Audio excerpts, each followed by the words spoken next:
a la programación de la Feria Internacional del Libro, feria que realiza nuestra máxima casa de estudios, la Universidad de Carabobo. Hoy vamos a conversar con Mario Yulcich, quien es fundamentalmente editor. Bienvenido, ¿cómo está? Muchas gracias, muy contento de estar aquí en Valencia. Sabemos de Mario Yulcich que es director y miembro fundador de la revista El Malpensante de Bogotá. Sí, correcto. Ha sido además traductor y presentador de televisión. Y he hecho también algunas cosas insólitas. En una época trabajé bastante como disc jockey. Ah, sí, es DJ. Ya hablaremos de eso. Bueno, claro que sí. Como poeta se dio a conocer en el año 1990 con su libro Glinces. Y luego ha publicado ensayos y crónicas donde explora aspectos inéditos de la vida sociocultural del país, de su país. Sí, sí. También se ha desempeñado como profesor de periodismo en las universidades Javeriana y Los Andes. Dentro de sus libros podemos mencionar a Glinces, La Virgen María, Fe y Aventura en Colombia, recopilación de crónicas de arte de Casimiro. Casimiro es una población. Casimiro Eiger, que fue un crítico polaco que vivió muchos años en Bogotá. De hecho, pensó vivir en Venezuela, pero por una serie de azares que ahora pues no importa mucho que te cuente, se fue a vivir a Colombia. Ya.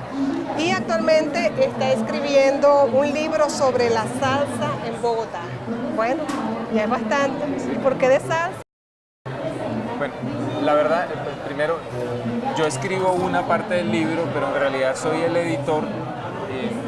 Son 22 autores, muchos de ellos relacionados con la literatura.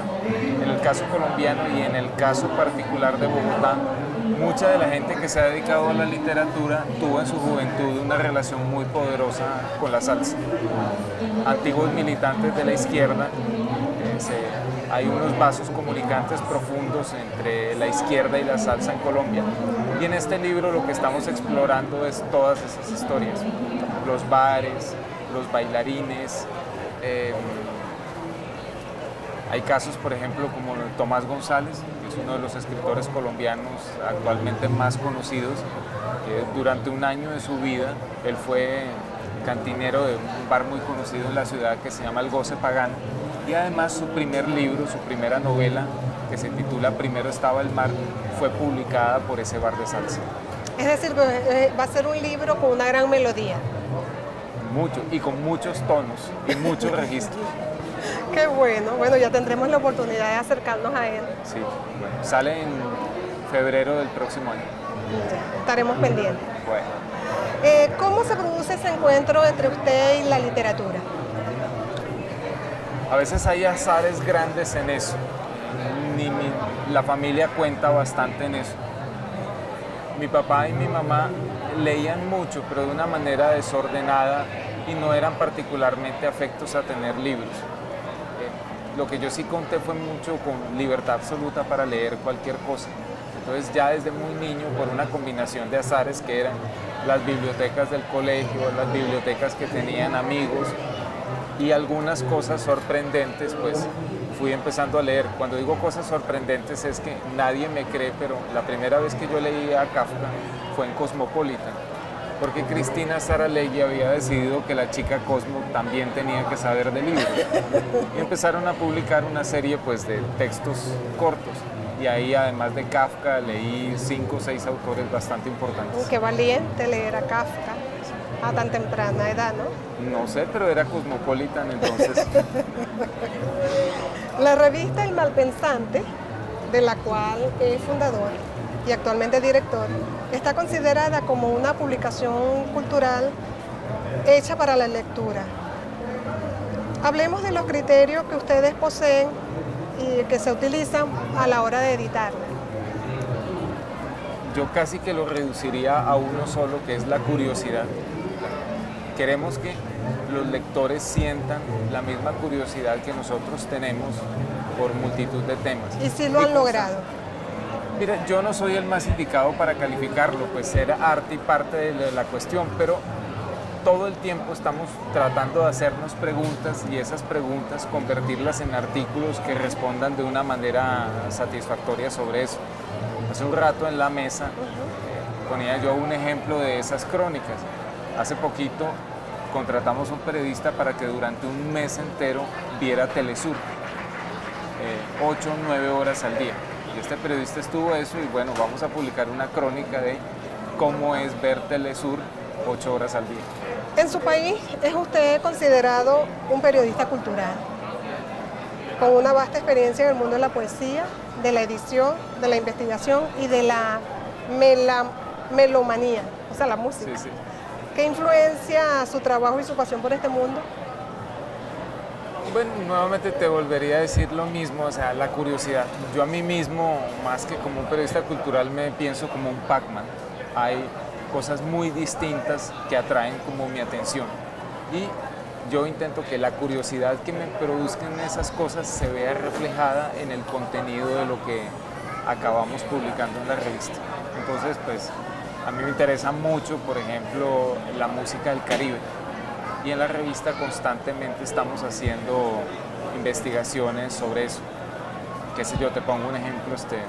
Hace poco conseguimos unas fotografías en un barrio de Cali, en un barrio popular.